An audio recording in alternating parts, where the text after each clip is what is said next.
All right, today we're pulling back the curtain on one of the most transformative technologies out there, machine learning.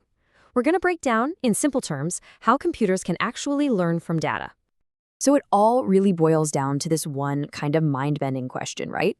How can a computer possibly learn to do something new without a programmer sitting there encoding every single instruction? I mean, it sounds like something straight out of science fiction, but this is the reality. It's the engine behind so much of what we use every single day. And you know what's wild? This whole idea, it's not new, not at all. We're talking way back in 1959 when a pioneer named Arthur Samuel gave us this beautifully simple definition. It's not about hand coding every possible outcome. No, it's about giving the computer the ability to learn on its own. So that 1959 definition is great. It totally captures the spirit of the thing. But if you're actually going to build one of these systems, you need something a little more, well, technical, a more formal, modern way to think about it. So what does it really mean for a machine to learn? Okay, so here's the modern take from a guy named Tom Mitchell. And it's super useful because it gives us a real framework. He breaks learning down into three key parts. You've got T for task, E for experience, and P for performance. Basically, a computer is learning if it gets better at a task as measured by its performance after it gets more experience. Simple as that. The more it does something, the better it gets. Let's make this super concrete with something we all know, the spam filter. The task T is simple. Figure out if an incoming email is spam or not. The experience E is just looking at thousands, maybe millions, of old emails that people have already marked as spam or not spam. And the performance, P? Well, that's just watching its accuracy get better and better over time. It gets more experience, it gets better at spotting junk mail. See? T-E-P. Okay, so we know what it is. But now for the big question. How do they actually do it? It turns out it's not just one magic trick. There are really three main ways machines learn. Let's run through them. First up, you've got supervised learning. The best way to think about this is like a student studying for a test with the answer key right there. The machine gets a bunch of data that's already labeled with the right answers. Then there's unsupervised learning. Now this is totally different. This is more like a detective showing up to a crime scene with a ton of clues, but no idea what happened. The machine gets data with no labels, and its job is to just find the hidden patterns on its own. And finally, you've got reinforcement learning. This one is a lot like training a pet. The machine learns by pure trial and error. It tries something, and if it gets closer to its goal, it gets a little reward. Now, all three of those are super important, but honestly, most of the stuff you interact with every day, that's going to fall under supervised learning. So let's zoom in on that one and talk about its two main gigs, something called classification and another called regression. So what's the difference? It's pretty simple, actually. Classification is all about predicting a category. The answer falls into a neat little bucket. Is this email spam or not spam?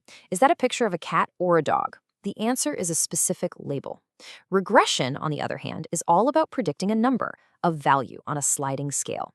What's the price of this house going to be? How hot will it be tomorrow? The answer isn't a category, it's a specific continuous number. Let's put them head to head. It makes it super clear. A classification question is, will it rain tomorrow? The answer is a category, yes or no.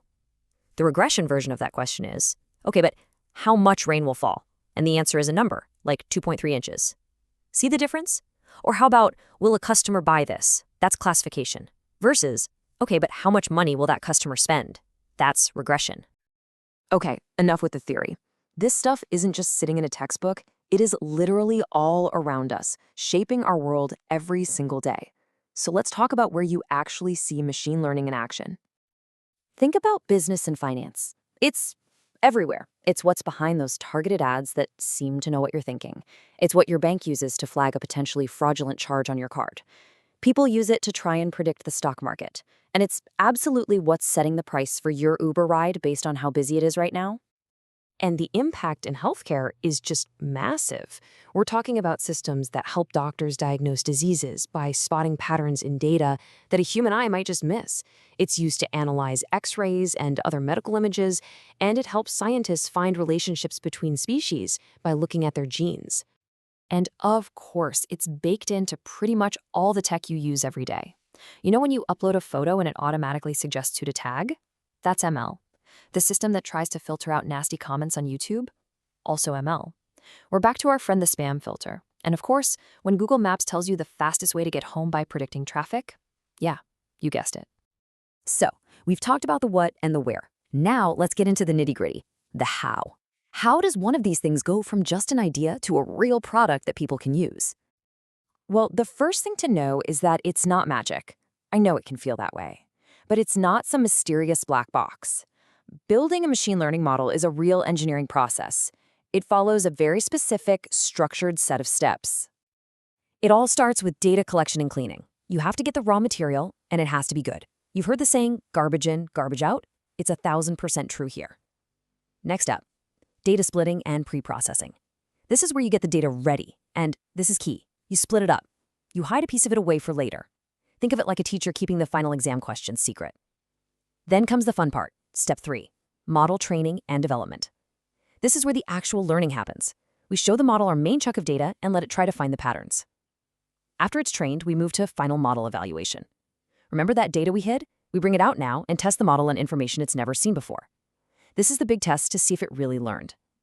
And if it passes, then it's time for deployment and monitoring.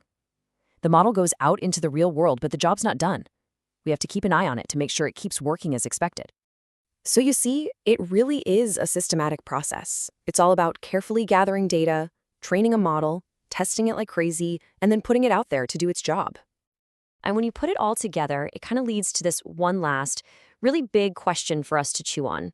We've just walked through how a machine can learn, to recognize, to predict, to discover, which really makes you stop and think. If a machine can learn, what does that say about what it means to be human?